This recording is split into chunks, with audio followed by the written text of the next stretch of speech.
Alright guys, TacticalRab back again today. I hope you're all doing well and enjoying your day so far, and welcome back to what is promising to be a very hectic Rostermania period indeed. Octane talking exactly why that might be the case, and also some hints already coming out on the timeline as to what might potentially be going down. Very much intrigued to hear your thoughts in the comment section below. Like if you guys enjoyed the video, subscribe if you're new as always, I greatly appreciate it. Really up to the channel, thank you very much indeed for doing that big red button, all that type of good stuff. Let's first talk about this. Cloud9 a couple of days ago now, we looked at it yesterday, hinting, okay, CDL 2021's ended, what does that potentially mean? Cult Havoc here, as you can see in the Cloud9 jersey. Now, well, of course, Jack Etienne, the founder and CEO, is then coming out and quote tweeting this. We've got Aix, as we looked at yesterday, who played for Cloud9 back in 2016. He comes in the reply, call me, and the COD League is there as well in the thread. So what does this potentially mean? Does it mean Cloud9 is coming into League? I don't think this means expansion. I'd be kind of surprised if expansion comes in with 4 more teams, given the fact that, we haven't heard any rumours about it, to be honest. The only rumours we've heard for the last year or so is that it's probably not going to happen,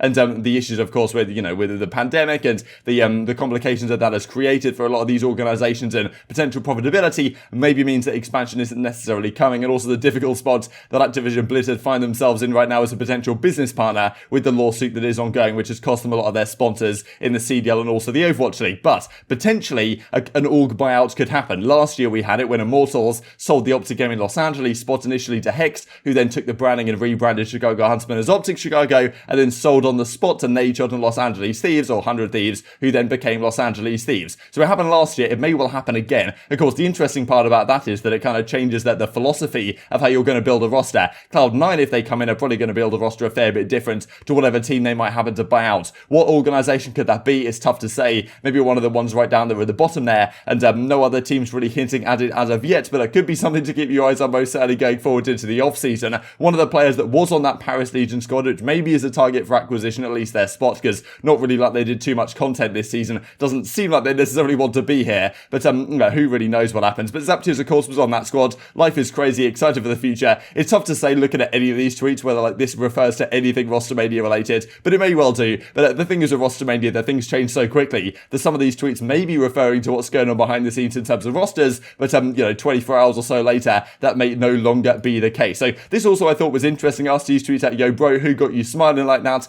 Trey says Afro. So of course I'd Trey that being 0.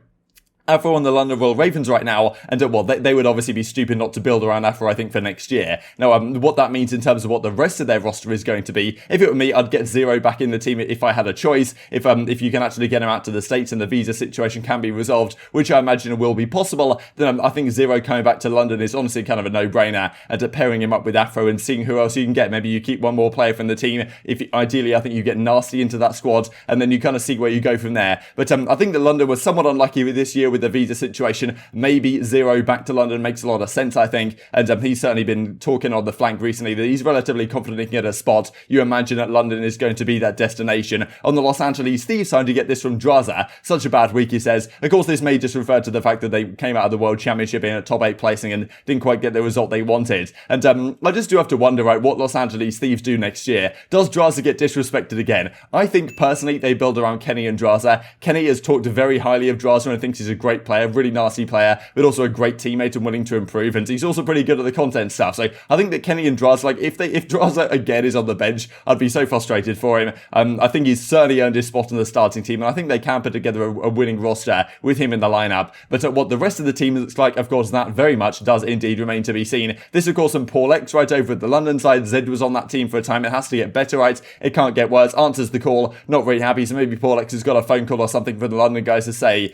well, we're no longer interested in extending your employment, but maybe that is not the case at all. It is, of course, very tough to say. Now, just to mention this right before we go into what Octane had to say, thought this is very interesting for aBeZy. With Rostermania knocking, dear CDL teams, please invest in your support staff. There are a load of coaches and analysts just waiting to help. The best 2 teams this season, that being, of course, Atlanta FaZe and Toronto Ultra, had 7 coaches combined. So FaZe had to have 4 coaches, Toronto have 3 coaches, doing everything to help their teams win. Here's a list to get you started. A fantastic list of all these individuals. and well, it continues beyond this, to be honest, probably missing so many more people. And Rad 11 Stats, shout out Rad 11 Stats, the absolute goat, one of the smartest people I've worked with, definitely does some crazy stuff on the stat side, and has also done phenomenal things for Breaking Point as well. So if you guys are watching this video, Rad 11 Stats, get this man in the league. And one of the people that aBeZy was mentioning right here was, of course, Fenix, who's been doing some great stuff in the Challenger side the last couple of years, and that does seem that he will be the new coach of the Seattle Surge. So the first little crone grenade goes off so far this offseason, and yes, Seattle Surge's head coach will be Fenix. I also heard this as well, so it seems like this is indeed going to be the case. Now, of course, he's coached a lot of talent, and of course, look, he's coming in pretty early, let's just say, to the Seattle Surge lineup. JoeyNubzy, of course, is out of there, and that does mean that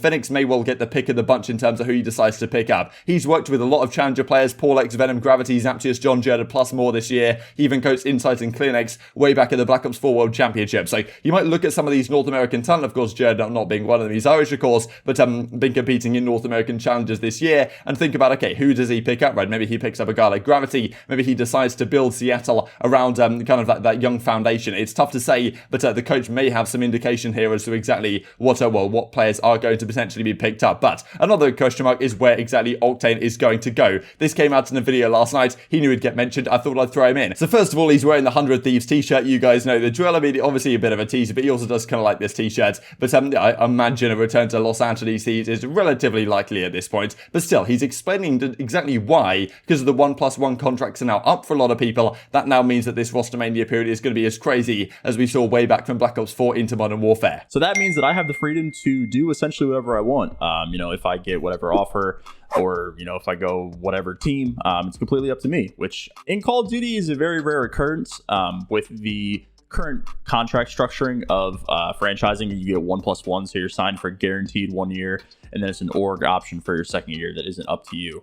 And then once those 2 years are over, you are an unrestricted free agent. Every single player that's signed at the beginning of franchising, that's kept with their organization, I think Seth, Formal, people like that, their contracts are up during this offseason. So there's going to be a lot of roster shakeups. It's going to be very similar to the Modern Warfare offseason when we're moving into franchising. Hopefully, there'll be some banger rosters. We'll have to see. So the idea being a lot of organizations sign their players from the start of Modern Warfare through to a 1+1 type contract, and pretty much everyone who didn't have that situation, who got their contract extended, is now in a situation of free agency. Octane can go wherever he pleases, which is obviously fantastic for him if he gets an appropriate offer, as I'm sure he will from some team or another. He also talks about there's a few options on the table, or at least there's a few teams he's looking at, right, that he's thinking about playing for. I imagine Thieves is one of them. Potentially OpTic is another one. There was a comment that was like OpTic Octane question mark, and he replied with the thinking emojis. So maybe that's something that's going to be happening. But yes, I'm sure these teams are going to be pretty crazy. There's a lot of movement potential, and that's the thing. Really, if you're an organization, now is the time to make your moves. Because, in future seasons, let's say this time next year, there's not going to be as many moves happening. Like last off-season was kind of chaotic, but nothing too much happened. Of course, look, the change from 5v5 to 4 versus 4 was what stirred a lot of the changes really last year. But and who people dropped and who people picked up. But if that wasn't the case, there would have been a few changes, no doubt, like Dashy going to the OpTic guys or whatever. That probably would have been the case. But still, lots of things didn't necessarily happen because players were signed to 1+1s. Therefore, they're signed to a 1-year contract. The organization said, yeah, okay, we're going to keep you for another year, as they decided to do with Octane, right? They just had the extension clause. They brought that in. And as Octane saying it, pretty much some of the decisions to team with Seattle there kind of ruined 2 years of his career. This time, he gets the opportunity to not make that mistake again. Now, more things hitting the timeline. This from Zuma last night. Hearing some things, so let me tell you, this off-season is about to be nuts. So if you guys aren't familiar with exactly when things are start to getting announced and start to get confirmed, rumours are going to come out over these next couple of days and weeks, I'm sure of it. But I'm pretty sure everything can start to get locked in and signed around about September the 5th. I think the teams of the players that are on 1+1 contracts still, that maybe got signed last year and to have the opportunity for an extension, the CDL teams have to say whether they're doing that or not by September the 5th, and as soon as that happens, then a lot of the other players are officially free agents, and Octane, I'm sure, is kind of waiting to say, okay, who's a free agent, who's not, what teams could I potentially go to? I'm sure a lot of switch-ups are going to happen. I'd be surprised if less than 9 teams make roster changes, let's just say that. Some replies here from, Attached, just heard, Mindblade, all this type of stuff. Who knows who's baiting? Attached definitely like to do it on the timeline. We get this from Nameless as well. Can these fools lay down and chill for a day, Dabsad? Because that's usually how it goes. The World Championship is over all of a sudden. We'll get get in the mix, right, and start getting ready for the Rostermania period, you do that and you get left behind, it says Loony. So definitely a lot of players considering their options right now. What are your hottest takes for predictions in the comment section below? Like, what crazy rosters do you think are going to be forming this offseason? There's a few of them that might be possible, but it's very tough to say because things change very quickly. I'm sure there are some rumors we're going to be talking about over this channel over the next the coming weeks, I imagine, that some of them might end up being true, some of them might end up not being true, not just because the rumor wasn't accurate, but because things change so quickly. Because even at the start of the Modern Warfare season, right, when Chicago Huntsmen came into play last minute, there was a Seattle Surge roster that was pretty much set. I'm pretty sure it was Octane, Enable, Arcitys, Envoy, and Slack. It was meant to be a team of 5, and that fell through last minute because Huntsman came in and snapped Arcitys and Envoy away, and that was actually going to happen, but of course it fell through. So these types of things happen. It's crazy. I'm sure the players are waking up every day, checking their phone immediately to see what has gone down over the previous few hours. One other player that could be in the mix, of course, is Wuskin. Let's touch 1 mil next year, well, in year 3 then, right? So, of course, London Royal Ravens, in first year they had 500k earned, last year only $10,000, so pretty tragic, to be honest, season for those guys. And, well, maybe Wuskin's thinking, look, it's time to make the return to London and, well, make that team happen. Will it happen after a year out of competing? It's tough to say with no expansion necessarily coming into play. And, well, just to mention this before we finish off the video, feel bad for Nubzy, really, right? Well, he's talked about this a couple of times now. This is another clip that came out yesterday with him saying, yes, Seattle Surge effectively asked him for recommendations when they fired him. He also says, like, okay,